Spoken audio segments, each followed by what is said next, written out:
Why am I excited in Arweave? I'm going to flip this in reverse. Are you excited in Arweave? We're going to look at this chart together because it is about self-development. That's what this channel's about. It's not about giving calls. It's about you understanding exactly how to read a price chart. This is why Arweave's exciting me, guys. See this base here? This base goes back for a long time, all the way back to its May 2021. So May 2021, this is held on Arweave. Apart from this one time here, we had one area where we dropped through. And guess what? During that period, this was a resistance point until we'd broken through. And then what? Acted as support. So the bears are pushing down. We're putting in lower lows. But the bulls are pushing up. They're not managing to put in higher highs. They're putting in lower highs. We're coming back down and we're putting in lower lows until we reach this base. Why is this base so special? We've bounced once. We've bounced twice. We've bounced 3 times. We've bounced 4 times. We've bounced 5 times. The bears at this point didn't manage to push price below this base. And then we've got the big breakout. This is the big breakout all the way back from May 2024, over a year in the making. This is what's exciting me about Arweave, guys. So you can see that we're at a resistance barrier now. And once we overcome this resistance barrier, remember there's little wiggle room with inner structure resistance. So expect bigger swings to the upside. The bigger swings to the upside from where price action is now is 579% just to its previous highs. So it's not to be sniffed at. Is Arweave going to put in new bull market highs? We can look at projections, guys. We're going to use Fibonacci. I'm going to show you exactly what I'm looking for in the short term, how I expect to play this breakout, and how far I think Arweave's going to go. And what do we need to happen on Arweave in the short term? And this, guys, counts towards your 10 minutes of self-development for the day, because this is the channel for self-development. Each time that you develop yourself, 10, 20, 30, whatever it is, every single day, you look back in a year, guys, and you are going to be amazed at how far that you've come. People don't think about that. To think outside the 9 to 5, you have to think outside the box. To think outside the box, you need to self-develop yourself.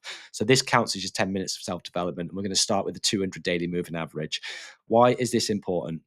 In isolation, guys, you can't use moving averages to trade, as far as I'm concerned. That's not what I do. I look for moving averages to identify exactly who's got momentum. Simple terms, this is the daily, this green line here. That's the daily 200 moving average. Now, in simple terms, as far as the identification process is concerned, zoom out. When you're below the 200 moving average, you are bearish. Bearish is putting in lower lows. Bearish is putting in lower highs. So you're bearish below the 200. What happens when you're above the 200? You're bullish. Now, look at how price reacts to this 200 daily moving average. You can see here, support, support, until something happens, we fall through, and it's resistance.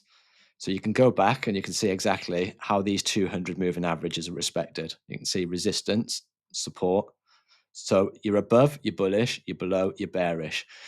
Simple terms, simple terms. So what we call that is the identification process. So we've gone through the identification process together, and we can see that we're just below the 200 moving average. So what do we need to happen in the short term, guys? You tell me. What do we need to happen in the short term? We need to break and we need to close above the 200 daily moving average. We're also creating something here which is called a bull flag. What is a bull flag? It's a bullish move. What's happening during a bull flag? You've got the flagpole here. You've got the move to the upside. You've hit a barrier. What is the barrier? The barrier is the 200 daily moving average. At that point, you were probably at resistance. Resistance. We bring up the indicators. This is the stochastic RSI. The stochastic RSI, for anyone that doesn't know. When you're above 80, you're overbought. When you're below 20, you're oversold. You want to be oversold and you want to be holding a higher low when you're oversold to have enough conviction to be coiled up, to be able to break through the ceiling with enough volume and push through things like the 200 daily moving average, push through things like trend. So we'd said at this point that the 200 moving average, or we're saying at this point that the 200 moving average is going to be a resistance barrier. It was telling us here, it was telling us down here, and it was telling us here.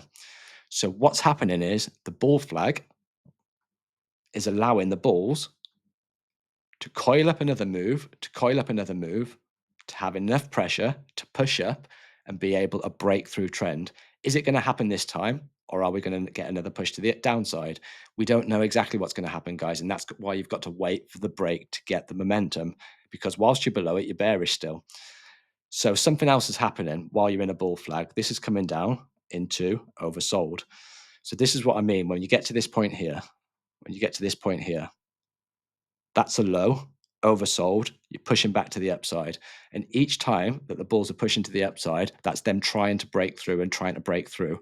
But as long as they're maintaining this structure, this higher low structure, that means that they have got momentum on their side and they've got the likely advantage of pushing through and beating the bears.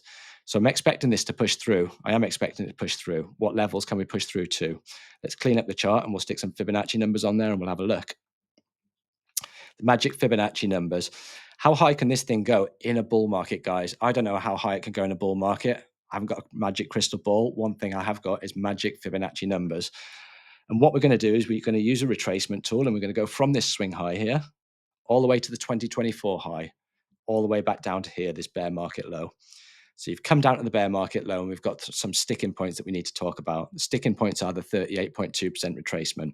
Now, let's have a look at how price reacted at 38.2% retracement and see if it's worth us looking at and worth us understanding that this is going to likely be the next resistance barrier for the next move.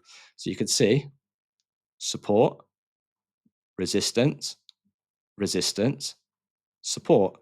So you can see the 38.2 holds as support or acts as resistance consistently when we look left. Remember, clues look left. So we understand that this 38.2% retracement is going to be the next big key barrier. That is sat at $21.79. So once you've got this break of trend here, expect that to be the higher low and expect a continuation to the upside. Is it going to go in a straight line like this? No. We're going to continue to put in swings and continue to put in higher lows, continue to put in swings. And when you get to the resistance barrier, expect one thing. A retracement, expect one thing. Guys, what happened down here? Bull flag. Let the bulls coil up, coil up, coil up, and then a break and a break. And then there you go. So that's what you're waiting for in the short term, guys. Expect and understand that 38.2% retracement is your next resistance barrier.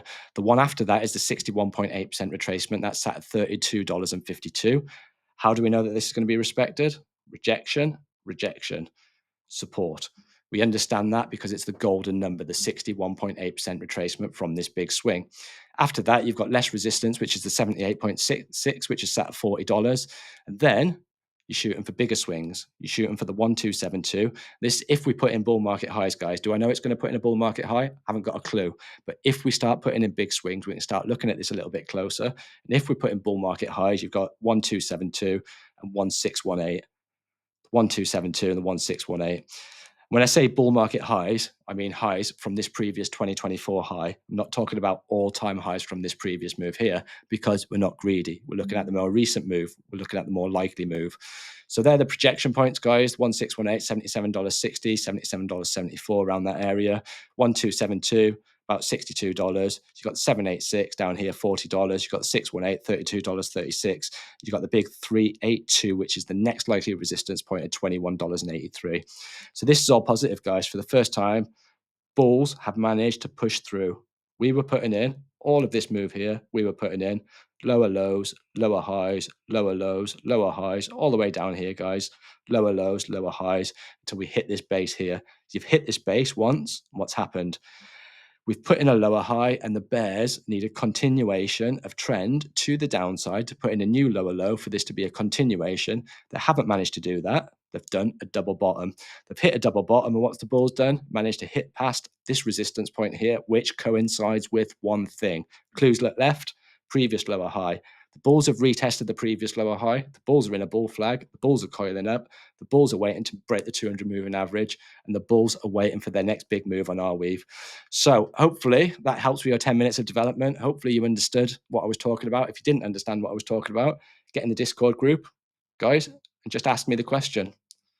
And then that's where we can communicate with each other. It is absolutely ramming in there. I've made so many new friends in there. I'm completely blessed because I didn't have any friends in crypto, guys. I started the channel about 3.5 years ago. I didn't have any friends in crypto. Now look at all these guys, 400 new friends that have got the same passions, the same interests, the same beliefs as me. And we're learning something from each other. So free, link in the description below, and I'll see you in the next one.